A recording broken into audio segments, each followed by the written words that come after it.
Je m'appelle Martine Araka, je suis bénévole chez Force Femmes depuis 3 ans. J'accompagne des femmes dans le cadre du retour à l'emploi et j'anime des ateliers, CV, lettres de motivation, repositionnement professionnel et pitch. Aujourd'hui, je vais vous présenter la démarche qui permet de construire son projet professionnel. C'est la démarche de repositionnement professionnel. C'est une démarche qui permet de se projeter sur un nouvel emploi. On n'est pas dans le bilan de compétences où là on dresse l'ensemble de ses compétences et on est dans le je sais faire. Là on est dans ce que je voudrais faire, ce que j'aimerais faire. On est sur une projection par rapport à ses souhaits professionnels. Donc dans cette démarche, c'est un travail sur soi pour identifier quels sont mes intérêts professionnels, qu'est-ce que j'aime faire.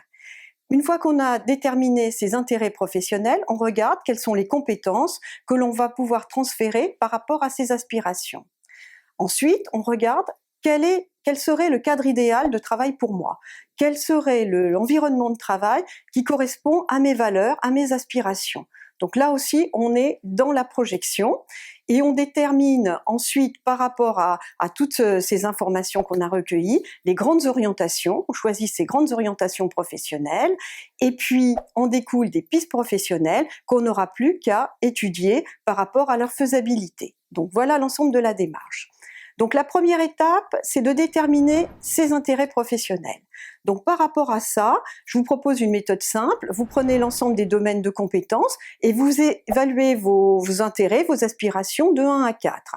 Donc les grands domaines, c'est administrer, organiser, communiquer, décider. Et donc vous les notez de 1 à 4 pour ensuite ne retenir que ceux où vous avez noté 3, 4. Là où vous avez le plus d'aspiration. Une fois que vous avez fait ce travail, vous analysez les compétences que vous avez, que vous allez pouvoir transférer par rapport à ces domaines de compétences qui correspondent à vos aspirations.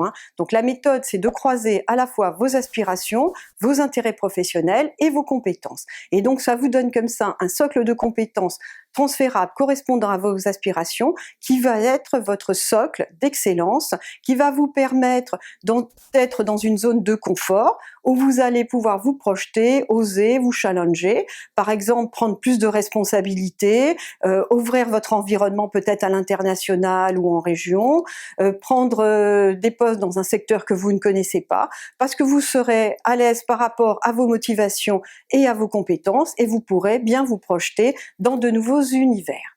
Une fois que vous aurez fait tout ce travail donc sur vos compétences, la deuxième étape, c'est de regarder l'environnement du travail. Donc là, on va essayer de se projeter sur un cadre idéal.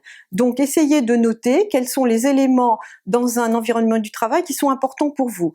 Est-ce que c'est un environnement humain avec des collègues sympathiques avec lesquels vous aurez des échanges?